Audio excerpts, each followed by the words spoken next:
Good morning. Good Friday morning to you. Welcome to Peace Out, where we are all discovering and talking about and learning about how to just peace out. And we've been doing this for over 4 years. That's pretty cool, right? For over 4 years, we've been talking about almost every morning. I stopped on the weekends because I need a little bit of a break to get my brain. I need 2 mornings to just go, I don't have to get up and get in front of everybody, right? So, but we go Monday through Friday, and we've been doing this for 4 years, just talking about why we can peace out, why we can. It's all. I think it all comes down to trusting God. But I don't want to get all into stuff before I get into stuff, right? So we want to go ahead and do this right here.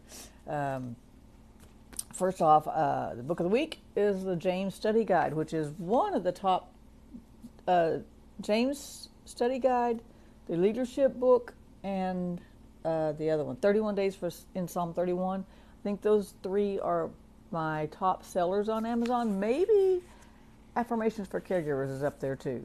They're about, so this is one of my top sellers on Amazon. It's on Amazon. It's also on my website, Doves Fire Ministries Publications.com. And it's great for Bible studies. It's great for if you want like a Bible study group. It's good for like just personal study too. You can get the ebook and print it out, or has plenty of room to write in it. It's kind of a thought-provoking look at James, because James had a lot of thought-provoking stuff in there, and a lot of things that makes you go, what?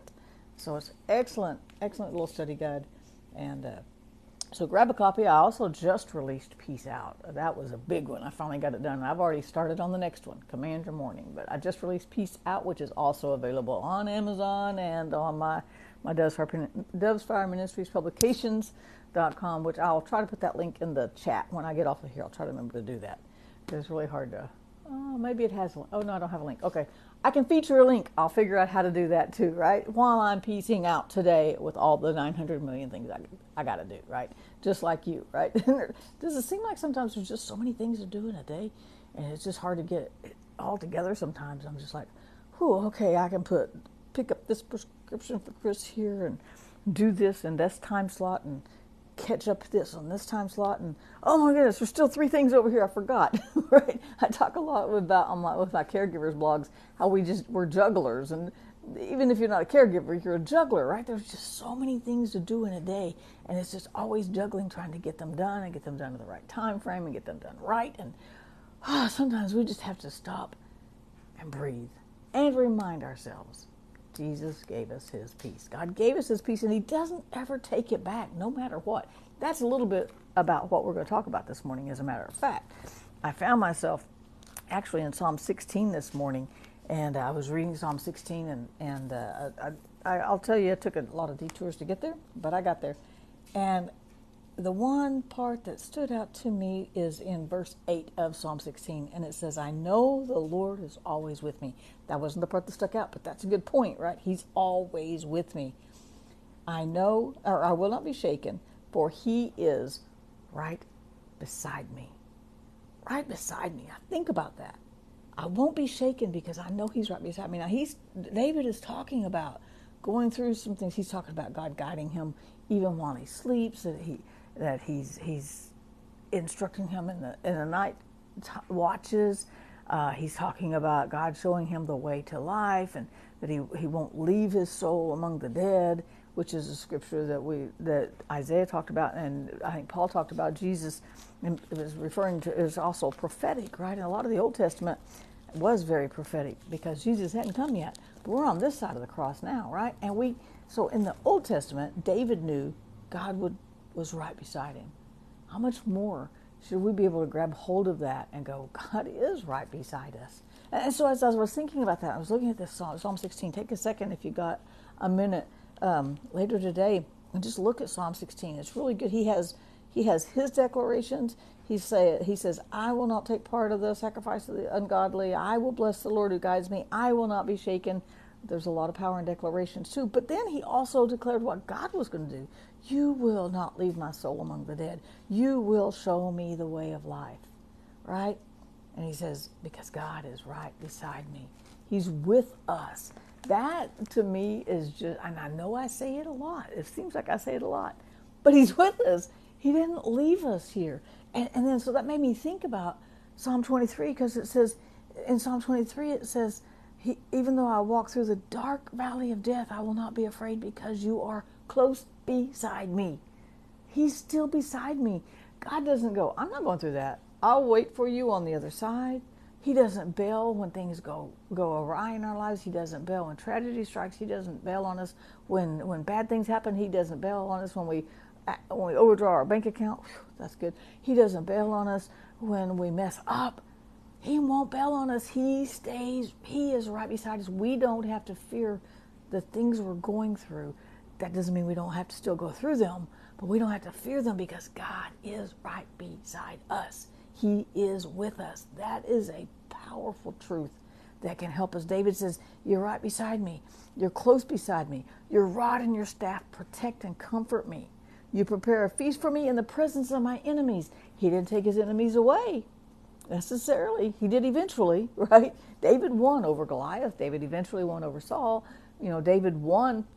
But David also understood what it was like for God to just prepare right in the middle of the battle.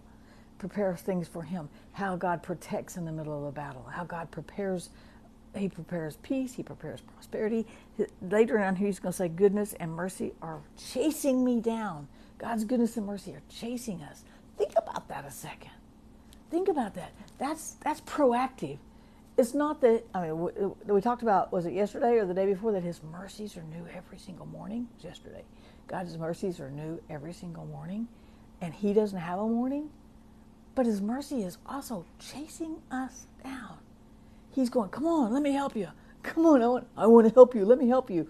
Right? And all we got to do is go, okay, God, I need your mercies today. I need your grace for today. I need your peace today. God won't leave us stranded in the middle of a struggle. That is the most awesome thing about God. Jesus walked out to his disciples in the middle of the storm. Matter of fact, he sent them to the storm. Then he walked out to them in the storm, right? But he didn't say, well, I'm not going through that with. He's always with. He went and got the children of Israel and brought them out of Egypt. And the whole thing he told Moses was, I want to bring them to myself. I want them to know they're my people. I want them to know that I'm their God. He chased them down, so to speak. Right? And so we've got his mercy and goodness chasing us. That's proactive. That's not passive. They're not just sitting there hoping we bump into them. Oh, I found his mercy. Woo, there it is. No, it's chasing us. All we have to do is say, oh, I need your mercy for today, God. I need your grace for today. I'm going to let your grace catch me. I'm going to let your mercy catch me. And then I'm just going to wallow in it a while, right? Why? Why can I do that? Because I know God is right beside me. In the battle, in the struggle, in the good times, in the fun. He doesn't leave us. No matter where we are, no matter what we do, how dumb of things I do, he's still there. How smart things I do occasionally, he's still there, right? And I need God. I need to know today that he's right here. And maybe you need to know today that he's right here. That's two scriptures in Psalms from David, two different Psalms where David said, you are close beside me and you're right beside me. I know you're right beside me. You're close beside me. And he's not watching. He's not a God that watches from a distance, although he watches everything from a distance too. But he's up close and personal. He wants to be a part of our day. He wants us to go, hey, I need your peace today. Hey, I need your wisdom today. Hey, as a matter of fact, when we say, hey, God's like, yeah, I'm there. I'm already here. What do you need? Where are we going to go? What do you want to do? I'm going to be with you no matter what choices you make today. Good, bad, ugly, right? The best choice, the worst choice. He doesn't say, I'm out. That was the dumbest choice you ever made. What in the world are you doing? I'm out. No, he is just with us. His love for us is unchanging. That's all in Romans 8, right? You can't separate yourself from God's love. You can say, I don't feel it. You can close your eyes to it. You can ignore God's love. You can ignore his peace. You can ignore his grace. You can ignore his mercy. But you can't change it. Isn't that's a powerful thought right there. You don't have the power to change the power of God's love for you. You don't have the power or the strength to change the truth that his mercies are new every morning. You don't have the power to change the truth that his grace and mercies are chasing you down right this second. And they're saying, hey, we want to walk with you through today. They're going to chase us down. His mercy is going to encapsulate us. His grace is going to carry us. We may not acknowledge it. We may not even know it, but we can't change it no matter what.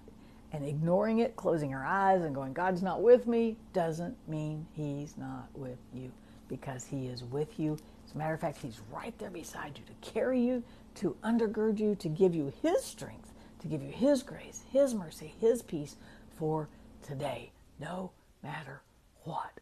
Man, I love that about God. That's why I can peace out. Peace out, you guys. Have a great day. Have a great weekend. I'll see you bright and early Monday morning.